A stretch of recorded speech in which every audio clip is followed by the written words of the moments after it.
What's up, y'all? We are out here at Dano The Mano's place again. The other day we went out and wakeboarded behind his ski boats, but today we're gonna focus more on him. He's gonna do some water skiing and some other water sports activities, and yeah, we'll just get to know him a little bit better.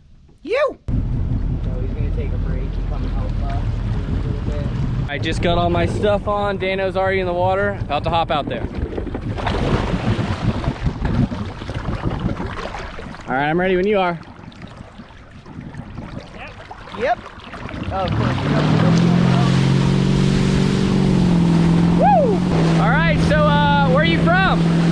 I'm originally from Chicago, Illinois. Grew up water skiing, wakeboarding, water sports in the Midwest, right around Wisconsin. All right, let's rip it. Woo!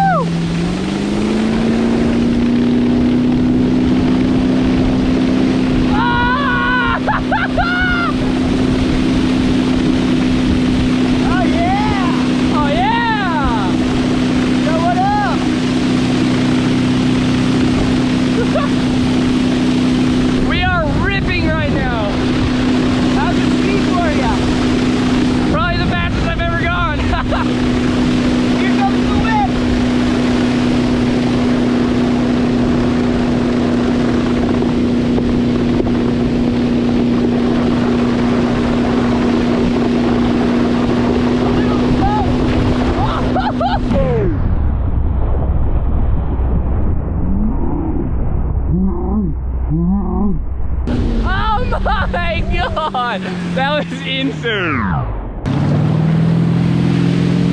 Man, how's that fall? That was pretty gnarly. That was the first fall I've had on a trick ski in years. Barefoot. I don't even know. Barefooting in years. I usually just let go because I don't like to get that gnarly.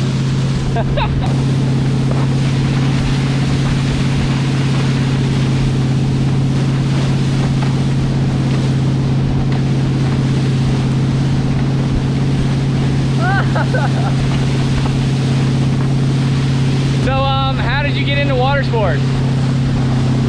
Well, I grew up at the lake up in Wisconsin and pretty much learned how to water ski around 6 or 7 years old. My dad just loved being out there, and you know, it was a family ordeal, and that was that from about 6, 7, 8 years old. It was weekends at the lake. We lived in Chicago, and we would drive up to the Wisconsin border every weekend and do our little lake life thing. How long have you been doing wakeboarding announcing? Well, I got into wakeboard announcing by chance, but I actually got my first opportunity really back in 2005 at the WWA Wakeboard National Championships. Chris Bischoff was running it, and he's asked me a couple of times prior to that if I wanted to give it a shot, and in 2005 Nationals was in Wisconsin, right outside of where I grew up, and yeah, I took the opportunity.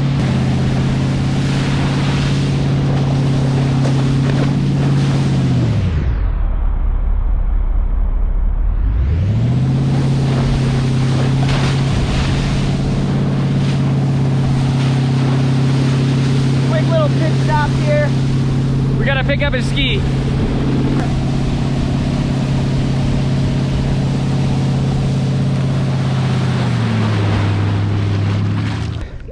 So, just real fast here, in the lore of barefoot water skiing in the style that I do it, which is frontwards, when you kick a ski off, you always want it fin down, boot up.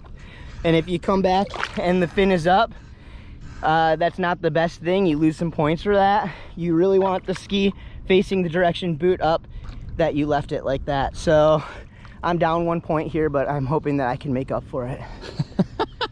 Yeah.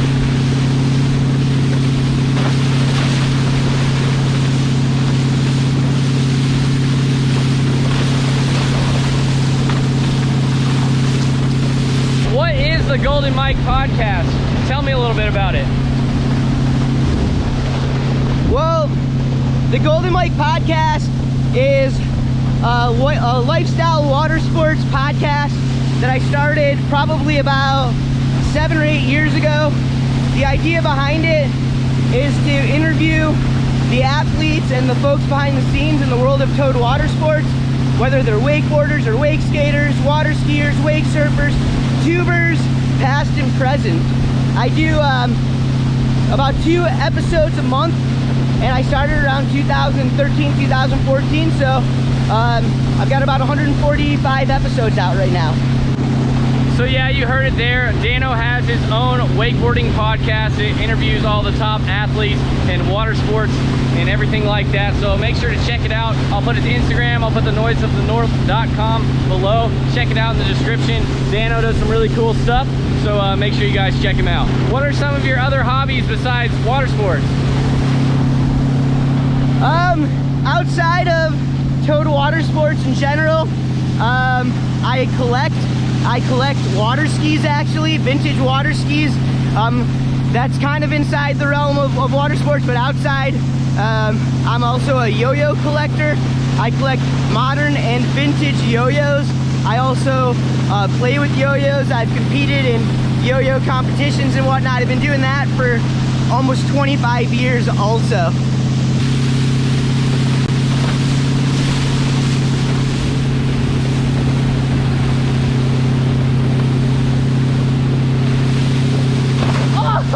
What's your favorite boating activity?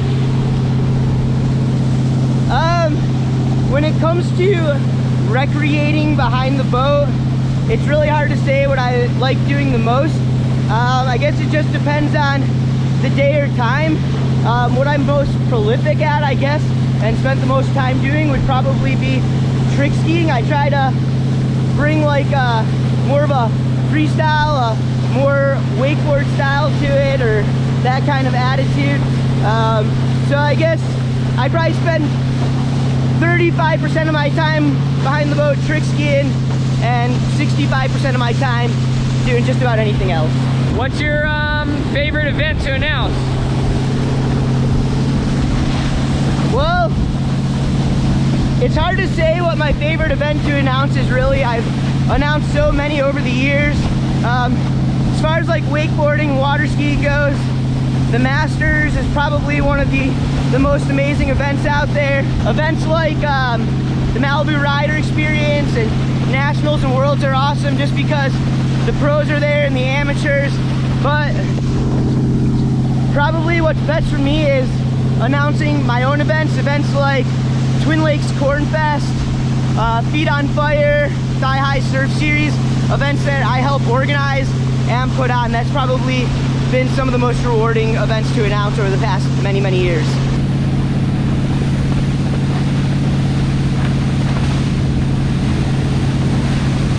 So, are you getting tired? This is probably the longest set I've taken since I was about 20 years old, so in about almost 20 years. Wakes each or oh come on man? I'm old school. Wakes each. How has wakeboarding changed over the past 10 years? What I think is so crazy and the best, most amazing evolution is probably where cable and wake park riding has gone. When I first moved to Orlando back in the early 2000s, definitely saw the cable scene and saw it kind of starting to grow. But with the addition of the rails and more styles of the air tricks, I really think that cables open the doors for more people to get out in the water, and I was really surprised to see how much it grew, but it makes 100,000,000% sense why cable is becoming so big and so important within our industry. Wands or brunettes? Brunettes.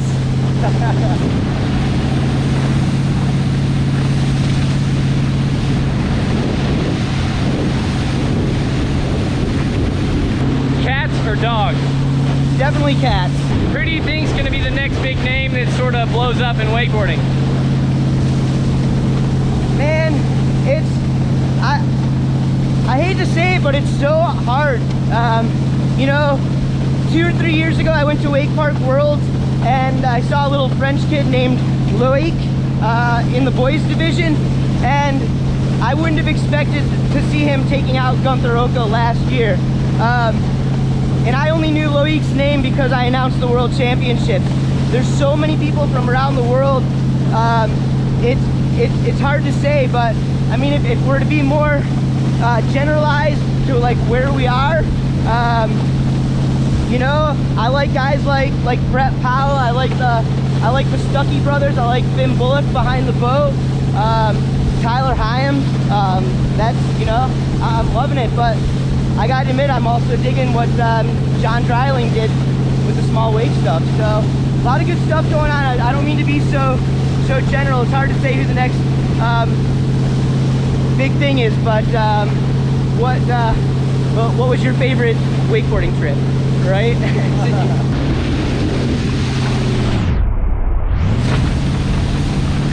Where do you think wakeboarding is heading from here forward? Well, I think that cable wakeboarding will continue to grow. I think boat riding and boat wakeboarding has a lot of potential, but I think that we're a couple of years away. I think we need to start growing the grassroots scene again. I think with the lack of tournaments in 2020 because of the uncertainty and the craziness of COVID, it's given a lot of people an opportunity to get behind the boat, a lot of new people behind the boat, and I hope people can refine their skills and really just try to get more people out there, whether it's competitive or recreational. I think there's merit in all of it.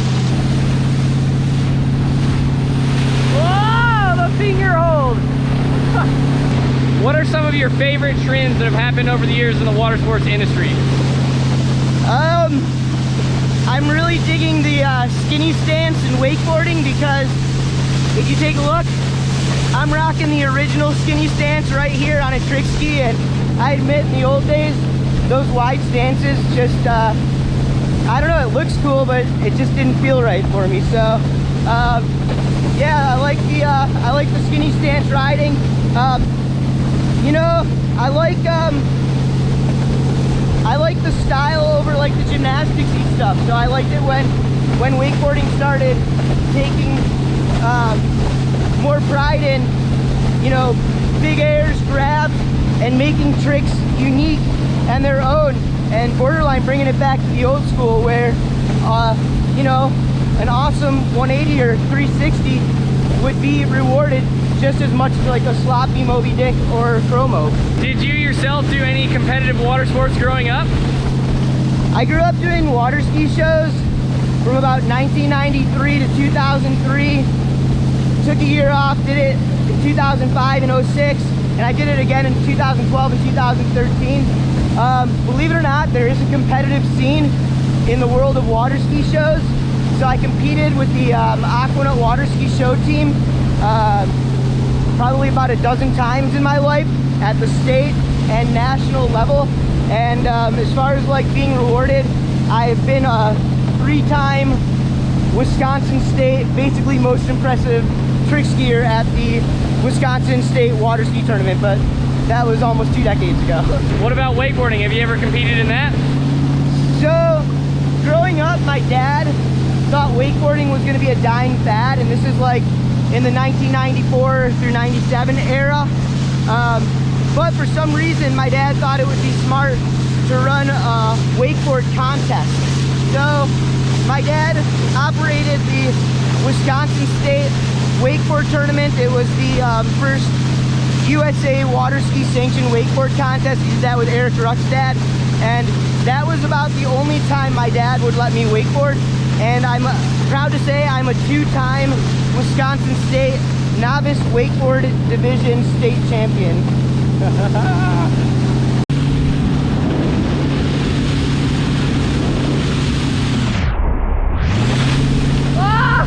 was big! Do you need to spend $100,000 to get into boating and having fun on the water? I don't believe you really don't need to spend that much money. I mean, basically you just need to find somebody who has a boat, a fishing boat, a jet ski, a ski boat, an old wakeboard boat, a pontoon boat. It just really depends on what level you want to get to and what you can afford. I think a lot of people think you need a $100,000 boat, but yeah, I mean, you can make do with anything. Can you afford one? Then yes, absolutely, go grab it. If you can't afford one, then go grab a tank of gas and call me up and I'll pull you. Or there's tons of people out there who are happy enough. That's what this sport to me is really all about, is passing the handle. And I don't want to get preachy, but I will just say, like, if somebody doesn't know and they have a $150,000 boat and they don't want to invite you out to come out for a set, especially if you're willing to give gas, that's just not cool. How does a water skier like yourself become a wakeboard announcer? Well, growing up, again, my dad was definitely not into wakeboarding, but my best friend growing up was a guy by the name of Eric Ruck, and I knew Ruck before he got on a wakeboard. The day he got a wakeboard, through learning multiple tricks. I grew up watching wakeboard movies. My style on trick skiing and everything that I do, I try to be more influenced by wakeboarding. Even the tricks I do on a trick ski, I try to get them influenced by what is done on a wakeboard. But when it's all said and done, I actually know more about wakeboarding than I do about water skiing. It just so happens that behind the boat, I prefer to ski most of the time. You do a lot of boat show rail jams. Tell me about that. Yeah, I've been lucky enough in the winter to stay busy over the years by traveling with the guys at Step Up Productions and a lot of amazing athletes over the years. Rail jams are sketchy, but they can be done safely. You and I got to connect on the road for a month back about 2 or 3 years ago, and they're a good time. They expose the sport to a lot of people, and yeah, I mean, do they expose the sport to 1 million people? Probably not, but at the same time, it's always cool to be able to see some indoor wakeboarding inside of freezing cold locations in the middle of winter. Last but not least, who would you like to thank? Oh man, well, of course, my mom and dad, DJ Romsky, for so many laps around the lake, the crew from Twin Lakes, Wisconsin. As far as like the support these days, podcast-wise, and Dano The Mano, C-Deck Marine Products, WSIA with Wake Responsibly, Roswell Marine, so many brands take care of me, and I've been so lucky and blessed for that. And you guys just listen to my podcast and you can hear all those folks that support me. I've got new products coming from folks letting me test it out or demo it. I want to thank like Performance Ski and Surf, Bill Porter here in Orlando. He told me to start a podcast in 2006, and it took me like 6 or 7 years to actually start it. But thanks, Bill. You, of course, JB, I appreciate you for what you're doing and giving me an opportunity to be on here. And then, of course, you for reciprocating and coming on my show. That's going to be it for Dano today, or actually like a few months ago. I ended up losing this footage quite a while back and somehow finally came back across it, so I decided to put it together and edit it today, and yeah, just finish it up. As me and Dano said earlier, he does do podcasts which include tons of different pro wakeboarders and different people involved in the wakeboard industry. So if you guys want to go check that out, check it in the description below. I'll link that there. And yeah, if you guys like this video, make sure you give me a thumbs up, comment below on what kind of wakeboarding videos you guys want to see in the future, and make sure you guys subscribe. I'll see y'all next time. Peace.